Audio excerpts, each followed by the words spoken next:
Association for the Study of Overweight and Obesity o PASOO, 70% daw po ang chance na mamana sa magulang ang obesity.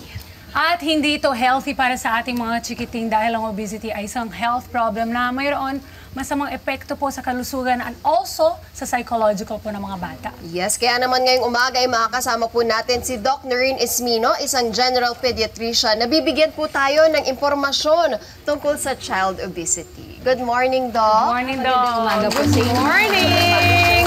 Magandang umaga po sa mga kadab. Nagulat naman ako dun sa isang study na yun, Doc. Kasi I always thought that obesity had something to do with our lifestyle at pati ang mga eating habits ng mga tao. Meron din po. So, marami pong factors sa obesity natin. Meron tayong 200 to 500 genes na nakaka-apekto sa risk natin for obesity. So, ito yung nakaka-apekto sa pag-metabolize natin ng nutrients natin, pag-burn or accumulate ng fat natin. Ngayon, meron din tayong lifestyle na factors, no? Kasama doon yung nutrition natin, physical activity, proper sleep, stress management natin, yung positive environment, tsaka yung paggamit natin ng mga substances natin, nakaka-affect din yan sa obesity. Kaya lang po, although meron tayong genes para doon, hindi po lahat may express. May tinatawag tayong epigenetics. Ibig sabihin po, our gene expression changes, it would depend on the environment we are in. For example lumaki tayo sa pamilya na marami pong mga junk food, kumakain lagi sa fast food, no? So, tapos may genes tayo, definitely may express po yun, tas sedentary pa yung lifestyle ng mga bata, may express po yung gene na yun. Pero po, pag pre-promote pa lang po early on ng mga magulang o mag-exercise ka, you eat healthy, you eat your vegetables, you eat your fruits, you sleep early, proper sleep po, no? So, less than 6 hours na decrease yung metabolism natin.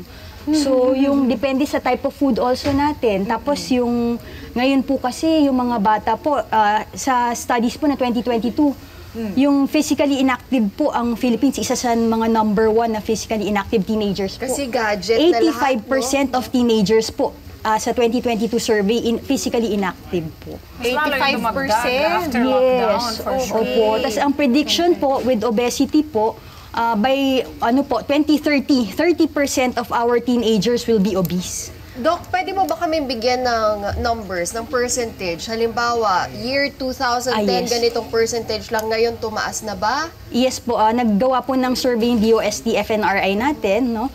From 2018, nag-start siya as 11%, tapos ngayon nasa 14% na tayo for our children po. So tumaas talaga. Yun nga po, by 2030, predicted po, 30% ng mga children natin, 30%. From teenagers onwards. Yeah, teenagers onwards, 30% po magiging obese na po. So we need to curb po talaga. Totoo, Doc. Mabuti at napag-usapan natin to para ma-aware ang ating mga parents of these dangers. Pero alamin muna natin, kailan ba natin masasabi na obese ang ating anak versus overweight lang siya or medyo or malusog lamang? Ano ba yung usually po panuntunan? Pagdating po sa clinic, no, sa pedia po, ang ginagawa namin, mini-measure namin yung height and weight nila. Tapos pinaplot po namin yan. May Z-score, may body mass index po natin. BMI. Yes, BMI po. More than 85 percentile po is considered overweight. More than 95 po or more than 2 standard deviation is considered po obese. Tapos meron pa po yan yung classification, class 1, class 2, class 3, depende po sa number po. So kailangan talaga ipa-check up ng mga magulang kanilang anak. Kasi it's not a simple, tumayo ka dyan sa bathroom scale. Kasi it really depends on the height also. At saka yung BMI, yung body mass index. Pag-usapan din natin, Doc, yung sabi mo minsan it's genetic, minsan it's not, diba? Kasi epigenetics, your DNA will respond differently to how you live your life. Yes, how you live your life. Ngayon, kailangan din natin i-educate din ng parents. Kasi kung nakasanayan na nila kumain ng marami na mga, diba yung mga prito, ganyan, ganun din ang mangyayari sa bata. Yun nga po, it starts in the family, in school, so you lead through example. Tama. So kung sa bahay pa lang may nakita kayo mga junk food, mga matataas ang sugar content, so mga tinatawag natin empty calories, yung calorie dense na pagkain natin, tatanggalin na po natin yun. Tatanggalin natin yun. Sabi ko nga po, lead through example. Or pwede bang regulated? Regulated, yes. Pwede naman po. Teka lang, Kasi bakit yung mga kasama sustainable kayo po sumunod? mas important. Wala ganyan. Pwede po parang may reward day once a week. Yes, Tama. pwede po. Huwag naman yung buong bag, di ba? Pwede naman po. Kasi ang goal mo is sustainability eh. Correct. So, Pero Doc, eto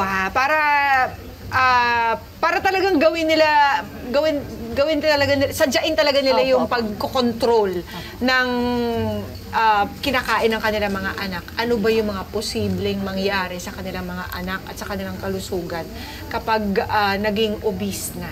So, ang pag isang bata. 2 years old ka pa lang, obese ka na, 40% chance obese ka na pagtanda mo. 50% risk ang chance mo magkaroon ka ng diabetes. 40% chance magkaroon ka ng hypertension. 30% chance pwede ka magkaroon ng hypercholesterolemia.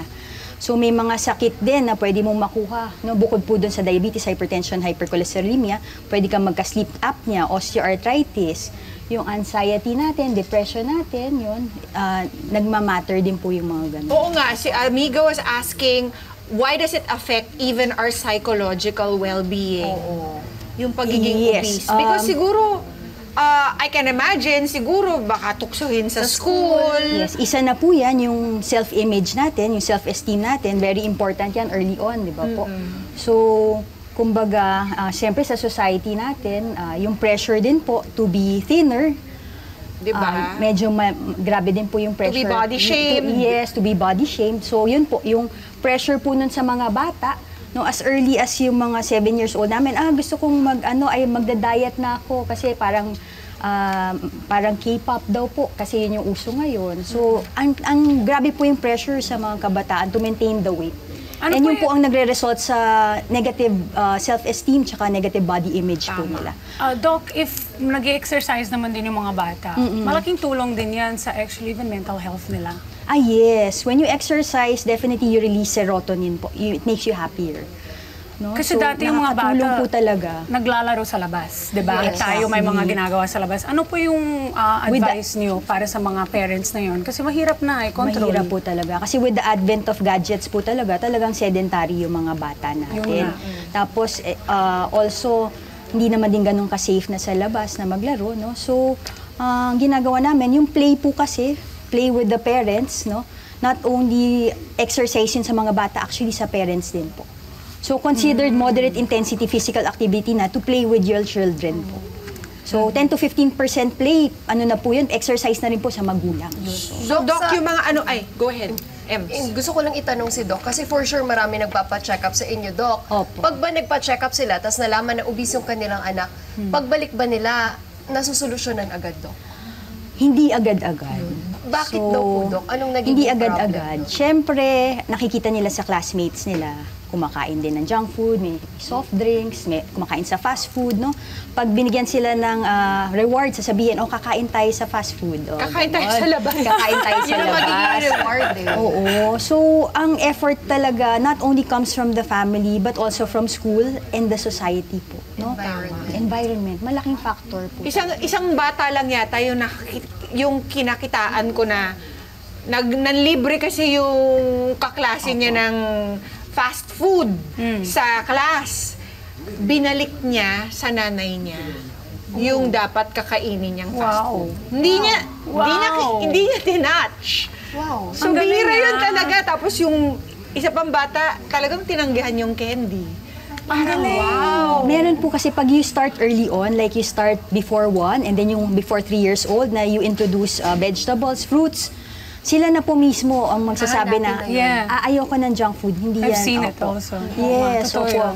You introduce it early on and then yun din yung lifestyle ng magulang, sila mismo, hindi po kami kumakain ng junk food. So basically, Doc, sinasabi mo ba na yung parang pagiging hereditary ng isang obese na baby, mas nakakount pa yan sa lifestyle ng tao kaysa compare doon sa genes nila? Kasi, would you say that? Mahirap po masabi. I know. Depende Especially with talaga epigenetics, it's a new study. But because the still. gene expression changes over time. Correct. So it doesn't mean na may gene ka, na magiging obese ka na po agad-agad. Oo, kasi It the doesn't environment will stop it from manifesting Correct. Opo. yung mga obesity genes. could not trigger, yung iba diba? po na Stop na nag-express, natin. definitely Yes. mas mahirap po sa kanila mag-lose ng weight. So, extra effort mag-diet, extra effort sa sleep, and then yung proper lifestyle modification natin. No? Eh, It paano po starts yung at home. naumpisahan na ng mga bad habits? Hindi talaga pwedeng cold Yun. turkey eh, di ba? Opo. Kailangan talaga Gradual po gradual. talaga, gradual. Kasi meron ding weight loss na masama sa kalusugan kung masyadong rapid. Tama ba, Dok? Kasi po, tawag dito, pag in-implement mo agad-agad, hindi naman siya masusustain. Tama. Babalik at babalik ka. At magwe-weight gain po yung mga bata. So, ang goal mo is transition dahan-dahan. Proportions po. Hindi po, ibig sabihin, ganitong diet muna. O, bawal na lahat sa'yo. Hindi po pwede yun. Hindi So, pwede kumbaga, dahan-dahan, papalitan mo na yung mga fries niya siguro ng mga vegetable natin. Dahan-dahan. Tapos eventually, kamote yung na, portions mo ng protein natin, malaki dati, ngayon maliliit na. So from processed food na mga hotdog natin, papalitan mo ng ano po, no, nas healthy fresh. po. Ng Yes. fresh. Oo. Oo. Dahan-dahan. Tapos i-introduce mo siya over a period of time. Oh, baka may mga katanungan ng ating mga kada squad. Meron po ba? Raise your hand. Sasagutin ni teacher yan. Si Doc. Gandang umag. Ano bang Magandang umaga pangalan, po, Doc. sir? Hindi ko mabasa. Ram po. Ram. Si Ram. Tatay Ram, ano po ba ang katanungan natin? Doc, ano po ba ang dapat kong gawin kung ang pagiging obese ng anak ko ay nagiging sanhi ng kanyang mental health problem po? Hello, yan na nga. Opo. So, definitely, support system po sa bahay talaga. First, you need to rule out yung mga medical conditions natin like PCOS, hypothyroidism.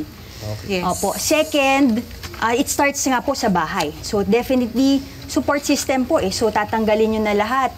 Maski sa inyo po, kung dati kumakain kayo sa fast food, junk food, ganyan, tatanggalin nyo po yan lahat, pati sweets natin. Kasi po, out of support po sa anak natin, alam niya na, may support ako sa family ko, na sinusupport nila ako para sa weight loss ko. No? So, nakakatulong po yun sa mental health po nila. Doc, ano kaya magandang inner, ano ba tawag doon? Inner talk? Para, or anong pwede nating isabihin sa ating mga anak na binubullied because of their weight? Diba? Opo, opo. Madami pong ganyan. As a very- mom, halimbawa, meron tayong anak na binubuli dahil sa kanyang timbang, ano pong pwedeng Opo. sabihin ng ating mga magulang sa kanila para hindi naman sila ma-down and they don't believe that truth about them, di ba? Yes, opo. Very important po yung words na manggagaling sa inyo. Na yung beauty po, hindi lang pang sa labas po. So, the beauty, your beauty and your, what you call this, Self-worth. self-worth, hindi po doon nanggagaling. Opo. Marami pa po silang pwedeng ma-achieve, no, na hindi po related doon sa physical appearance. Sa bahay talaga More than nasa-start, their physical appearance po ang self-worth nila. Thank you, Ram. Ulit-ulit yan Okay ba, Ram? sasabihin, Opo, positive di ba? mindset po. Kasama ang mga parents, kapag magbabago ng timbang ang mga anak, kasama din po ang mga parents. Yes, Kasi correct. kung anong nakikita ng bata, yun ang kanyang gagayahin. Totoo yun. Okay, meron pa tayong katanungan? Yun. Si Jenny. Go ahead, po, Jenny. Doc. Good morning. Ang question po, ano po ang mga ligtas at effective na paraan upang makapagplano ng mga pagkain para sa mga anak na may labis na timbang po? Paano yung pagpa-plan ng food daw? Pagpa-plan ng food. So, usually, titignan mo muna kung ano yung mga nasa bahay natin. So, papalitan natin yan. Tapos, kunyari, Galing po yung mga junk food dito. Filter, Opo, filter na, tanggalin na. May itatapon po kayo dito na banda. For example po, yung mga carbohydrates natin, you opt for whole grain food po. No? Instead na white rice, you go for brown rice, adlay, yung mga low glycemic index natin na pagkain natin. Tapos, yung mga complicated carbohydrates natin, palitan natin ng simple carbs natin, yung mga potato natin, no? And then, syempre, damihan natin. Sa isang plate po natin, definitely 1/2 po niyan dapat fruits and vegetables po.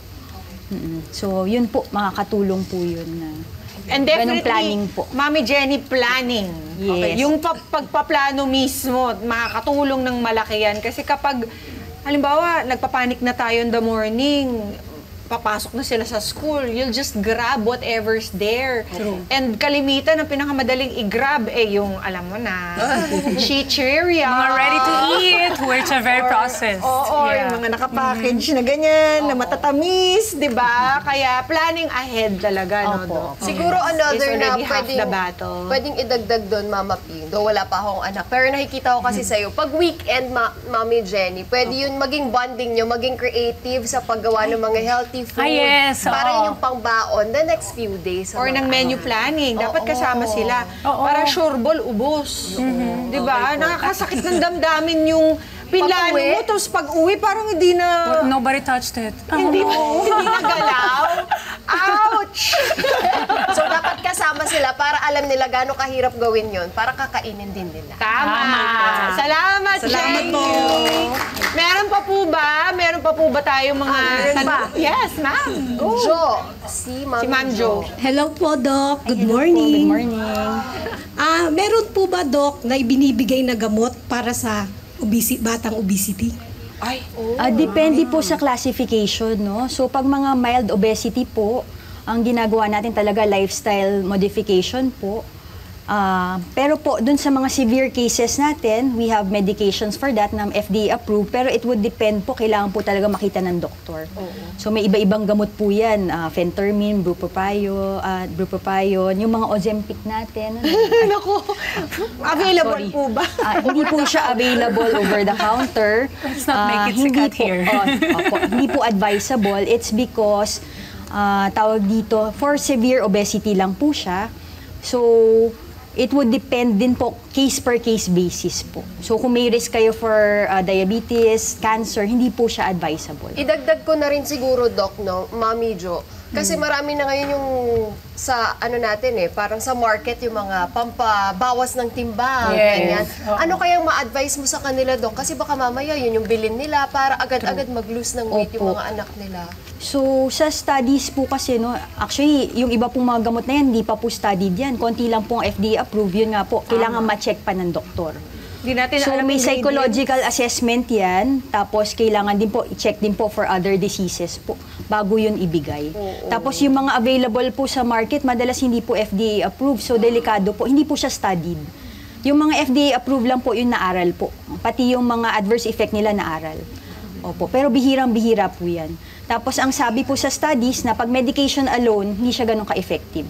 If gusto mo siya maging effective, medication with lifestyle modification po, in 1 year's time, 10 to 15%, pwede mo ma-lose yung weight mo for severe obesity po. Pero pag medication alone, hindi po siya sustainable. Babalik din po yung weight talaga. Maraming salamat, Mami Jo. Oh, ayan Not just for kids yung payo ni Doc, ha? Para for Even everyone. else, ha? Oo.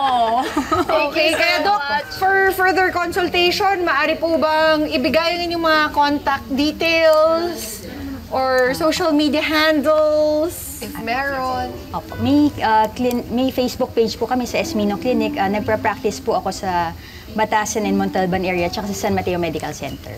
Thank you so much. Maraming salamat, Doc. So, hindi na pala maganda yung ini-encourage nating patabain yung mga anak natin, Dati kasi talagang, payat mo na, Dati, pakainin pa cute. yan. Mama Pi, as parent, maganda ba, yung nasasarapan kang tignan pag masarap kumain yung anak? Oo, pero syempre, gusto mo rin, because we are so in the know now, well-informed na kasi tayo, alam Yeah. natin kung ano yung papakain sa kanilang masarap. Talagang nililecturean ko yung mga yan. Yun ang kailangan. Galing. Tapos binabalik sa akin. Okay. May natutunan. At marami po kami natutunan sa inyo. Maraming Thank you, Doc. salamat. Thank you. Mga Kanet 25, this is Pia Guanyo Mago. For more Kada Umaga updates, please click the subscribe button and follow us on Net25 social media pages at Net25TV and at Net25 Entertainment Facebook page. See you guys. Bye!